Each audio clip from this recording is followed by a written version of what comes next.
एक बात बताऊं मैं आपको जो बड़ी इंपॉर्टेंट है। आप कहते हैं हमने सी लैंग्वेज सीखी, हमने जावा सीखी, और different types of the platform are there, different types of programming language, लेकिन they are making you confuse. है वही चीज़, सबके अपने अपने टूल्स है, अपने अपने एप्लीकेशन, अपने अपने मॉडल है, लेकिन देखिए हर चीज़ हर एक में नहीं थी, इसलिए हमने आर को यूज़ किया डाटा के, क्योंकि वो डाटा के लिए डिज़ाइन नहीं है, वो एक प्रोग्रामिंग के लिए डिज़ाइन है। एक पर्टिकुलर टाइप ऑफ इंफॉर्मेशन उसमें आप एक्सट्रैक्ट कर सकते हैं। डेटा के लिए हमने पर्टिकुलर जो इंफॉर्मेशन की, उसके लिए हमको ये नई प्रोग्रामिंग लैंग्वेज की जरूरत पड़ेगी। अगर आप ये देखें, unreasonable effectiveness of data lecture by at University of British Columbia, तो ये आप गूगल मिल जाएगा, you will find valuable information about the mapping of big data. Mapping of big data के बारे में जानना चाहते हैं, ये इसके बारे में है। And another point, you understand the power of emotions when big data meets emotional data. People are also applying data science to the cognitive part of the human brain. So human brain में क्या information है, कितनी information है, कैसे work करता है और कैसे इमोशन होते हैं, तो वो भी एक क्या है, डाटा साइंस का पार्ट है।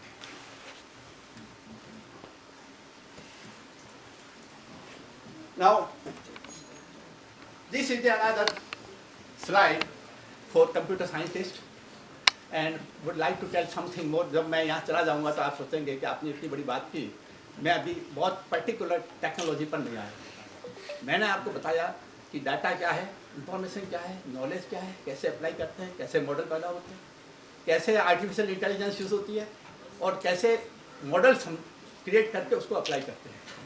स्टेटिस्टिकल टूल्स क्या होते हैं, कैसे क्या अप्लाई करते हैं, सिंपल डिस्कशन है, but not going to technical. पर आजकल क्या हो रहा है, nowadays these two types of programming, Python versus R, अभी डाटा साइंस में यूज हो रही है। अब हम इस पर पर्टिकुलर आते हैं, ये क्यों यूज हो रही है, इसमें क्या अंतर है। मैं आपके लिए नेक्स्ट फ्यू स्लाइड बताऊंगा कि there are 3 courses on Google. You can do these 3 courses on data science, and would advise the authorities to create a different type of department of data science. Data science is useful for everybody, for every subject, and data science is the future of today, tomorrow, as well as later on also. Because we need the millions of the data scientists today. आज की हालत है, मैं आपको बता दूं, कोई अगर ऑस्ट्रेलिया जाना चाहे, डाटा साइंस में किसी डिप्लोमा भी किया हुआ और ग्रेजुएट है, उसको जॉब मिल सकती है, provided he got migration. Data science इतना है, Indian universities are lacking in data science, they do not understand about it. मैं समझता हूँ डाटा साइंस को हर डिपार्टमेंट से कनेक्ट करना पड़ेगा और हर स्टूडेंट को समझना पड़ेगा कि डाटा साइंस क्या है। तो डाटा साइंस समझेंगे तो कुछ प्रोग्रामिंग छोटी मोटी वो प्रोग्रामिंग समझेंगे, कंप्यूटर समझेंगे और उसका एप्लीकेशन समझेंगे। और उसकी हर जगह इतना हो रहा है, आज कंप्यूटर साइंस आप ज़्यादा समझेंगे, उसमें आपको मेहनत बहुत करनी पड़ेगी, लेकिन एप्लीकेशन समझेंगे तो आप एप्लीकेशन में बहुत जॉब से। तो मैं कह रहा था, R is developed by statistician for, जो स्टैटिस्टिकल टाइप करते हैं, जिसमें आप प्रोबेबिलिटी या जिसमें आप रिग्रेशन, जिसमें आप सिंपल कैलकुलेशन करते हैं, उसमें हम आर ये यूज करते हैं। Python bye computer scientist for general use. कोई भी जनरल मॉडल निकालना है, चाहे वो ट्रैफिक के लिए निकालना है, चाहे आपको किसी वेदर के बारे में निकालना है, या चाहे एजुकेशन के बारे में निकालना है, एक general language. R is better for stand alone analysis exploration. इसे एक पर्टिकुलर प्रॉब्लम को सॉल्व करना है, then R is better. Python lets you integrate easier with other system. दो एक सिस्टम पहले से एजुकेशन दूसरे एजुकेशन में लगा के उसको आप जोड़ना चाहते हैं, then Python is another that's integrate easier. Python easier to learn and extend than R. These are some qualities. Okay, so I think you should try to understand in your own time what is Python and what is the R. This is very important aspect at the basic level. Now, context for data management again, because as I mentioned you, management is another versatile part of data science, and I think management is more useful than even the programming. How to manage it. So here is that how you can reproduce and how you can take the credit of scientific work, it is also part of data science. आप कैसे research paper लिखते हैं, आप कैसे, आप जो जानते हैं आप कैसे रिप्रोड्यूस करते हैं, ये भी पार्ट है उसका जो। तो ये but it is part of management, data science management and producing artifacts of knowledge creating scientific. Artifacts means components. आप डाटा कोई कंपोनेंट के रूप में, इंफॉर्मेशन के रूप में जब बनाते हैं तो उसको आप कैसे जो है ये क्रिएट करते हैं और साइंटिफिक रूप में उसके कैसे डाटा आप ऑर्गेनाइज करते हैं। बिजनेस में किस तरह से करते हैं, it's different kinds of departments you use the data. Now, if you have database background in IT or in computer science, और database का मतलब ये जैसे जो अदर स्टूडेंट है वो इसको ऐसे समझें कि आपने रजिस्टर बनाया है, हमारी सारी इंफॉर्मेशन है, वो आपके डाटाबेस हो गया सारा जो भी इंफॉर्मेशन है।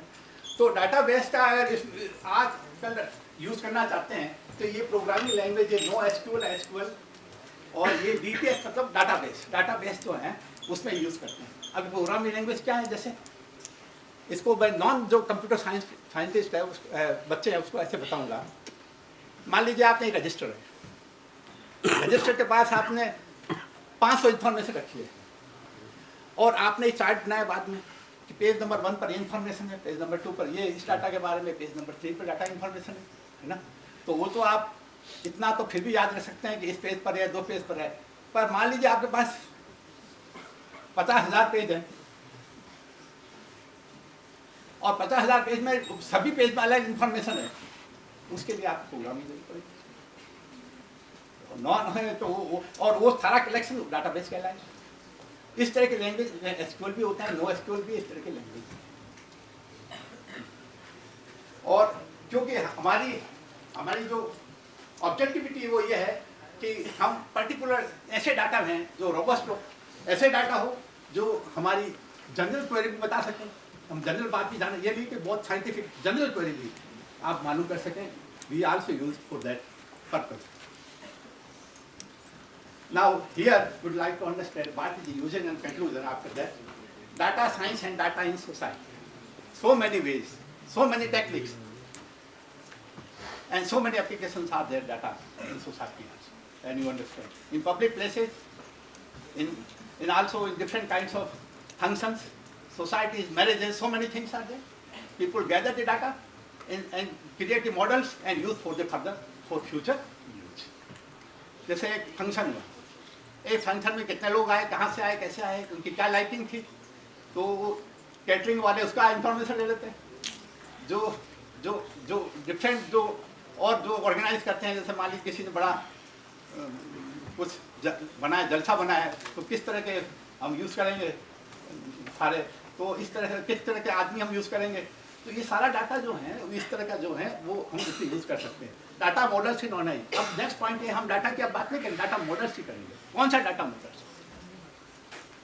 क्योंकि अब डाटा तो होता है, तो पर्टिकुलर डाटा, फॉर एग्जाम्पल हमारे पास वेदर को प्रेडिक्ट करने के कई सॉफ्टवेयर हैं, तो हमारा कौन सा मॉडल है, इंडिया कौन सा मॉडल है, यूरोप का कौन सा मॉडल है, डिफरेंट मॉडल्स पर डिफरेंट सॉफ्टवेयर हम यूज़ करते हैं। डाटा रिसोर्सेज क्या, कहाँ का डाटा मिल सकते हैं हम, और कहाँ कैसे प्रोसेस कर सकते हैं, उनके स्टैंडर्ड टूल्स क्या प्रोसेस करने के। और सबसे बड़ी बात जैसे मैंने बताई थी, माइनिंग, यूरेनियम एंड गोल्ड जहाँ पाए जाते हैं और उनको किस तरह से प्रोसेसिंग होती है, किस तरह से निकाला जाता है, वो कैसे रफ डाटा से वो डाटा सही डाटा आते हैं। This is a very good example कि how data are processed, refined and also matched with some particular standards. वो इस तरह की मैसेज हम निकालते हैं और डिफरेंट इसकी एप्लीकेशन होती है। डाटा एनालिटिक्स प्रोसेस जो ये भी मैंने डिस्कस किया। एनालिटिक का मतलब क्या है आप जानते हैं, समझिए, analysis, because you want to find some particular kind of liking और नॉट लाइकिंग और particular kind of the information out of huge number of data, you analyse it. जैसे आपको कहा जाती है 3 चीज़ें हैं, तो आप सोचेंगे मैं कौन सी लूँ 3 में से एक, एनालिसिस करेंगे, सोचेंगे ये इसके लिए यूजफुल, ये इसके लिए यूजफुल हो जाए। लेकिन अगर हमारे पास थाउजेंड्स ऑफ ऐसी आइटम्स है और किसी पर्टिकुलर एप्लीकेशन के लिए यूज़ करना चाहते हैं तो आप नहीं कर सकते, आपके लिए एक मॉडल जरूरत पड़ेगी, एक कंप्यूटर साइंटिस्ट की जरूरत पड़ेगी, वो भी part of data science. Now again, data curation and management is also part of data science.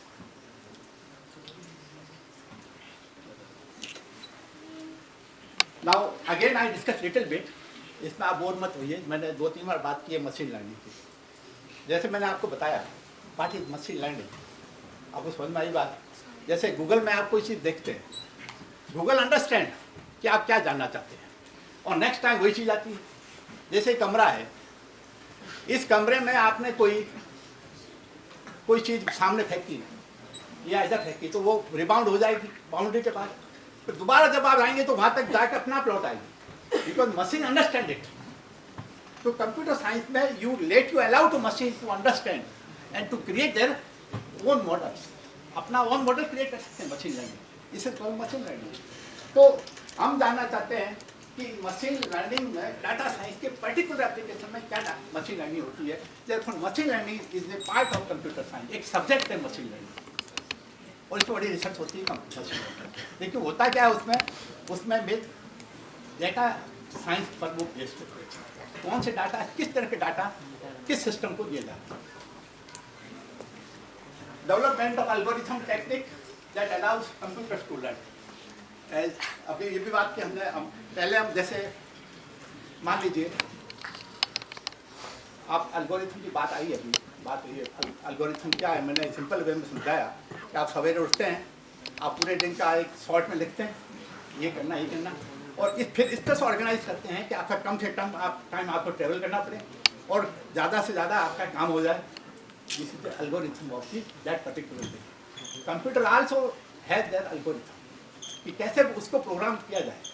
तो ये जो प्रोग्रामिंग है अंडरस्टैंड, वो भी क्या है, उस टेक्निक को भी समझना जरूरी है, क्योंकि डाटा साइंस में how different data are connected together to create information and how different information are connected to each to create a knowledge, and then how to analyze knowledge, how to predict a knowledge for particular type of the given application. This is all part of the data science. Now this तरह के data you can also create computational artifacts. Artifact मतलब you can understand rough language component. आपने data को मिला के ऐसे information बनाई, तो इंफॉर्मेशन एक तरह से कंप्यूटर के लैंग्वेज में एक आर्टिफैक्ट है, एक इंफॉर्मेशन एक आर्टिफैक्ट है। तो you can create your standard artifacts and then you can apply statistics also, because statistics will tell you how particular information is used. और मैं इस पर याद नहीं करूँगा क्योंकि already discuss about, but there are two things, one is machine learning, one is called data science, how you can compare it all together.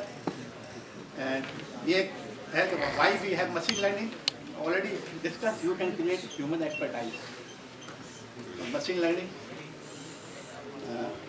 और आप आज तक जानते हैं कि हमारे सारे इंफॉर्मेशन क्लाउड पर है, कंप्यूटर साइंस वाले, तो ये how it impacting the other people, your life on the cloud, तो उसके भी कुछ एप्लीकेशन है, फायदे हैं। और इस तरह से कुछ और स्लाइड जैसे data science for social good, society में कैसे यूजफुल है, इसके बिजनेस मॉडल क्या हो सकते हैं। एंड इस अनदर एग्जाम्पल इज Amazon.com, और Amazon.com में भी अब आप जाएंगे तो और use file, this is real picture of Amazon.com, इतनी फाइल, इतने डाटा एक साथ। और ये Amazon का एक जो है वो सिंपल पिक्चर है या एप्लीकेशन है इसमें, और अब इस पर कैसे डाटा साइंस होते हैं। नेटफ्लिक्स है, ये डाटा साइंस का बहुत बड़ा पार्ट है नेटफ्लिक्स, और इसमें क्या क्या हम करते हैं यही पार्ट करते हैं जो हमने बताया है डाटा साइंस। और फिर डाटा जो 3 टाइप्स ऑफ डाटा साइंस समझे, एक है descriptive, relative and prescriptive and descriptive. Now what type of interest you, this is the final slide. आपका क्या इंटरेस्ट डाटा साइंस में, accordingly you can pick it. Different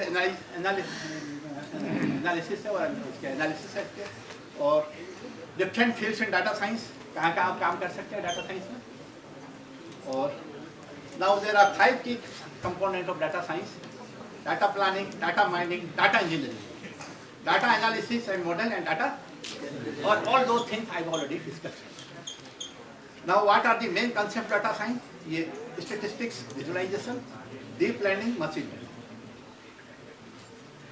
What are the technical steps for data? ये अगर हमको knowledge है तो हम data science में जा सकते हैं। What are the 5 P's of data science? हमारे क्या particular purpose है, people है, क्या process है, क्या है, इसलिए बात. So different ways I try to explain the data science. Types of data science jobs जो आजकल होते हैं पूरी दुनिया में. And then top highest paying data science jobs nowadays in the world. You can find.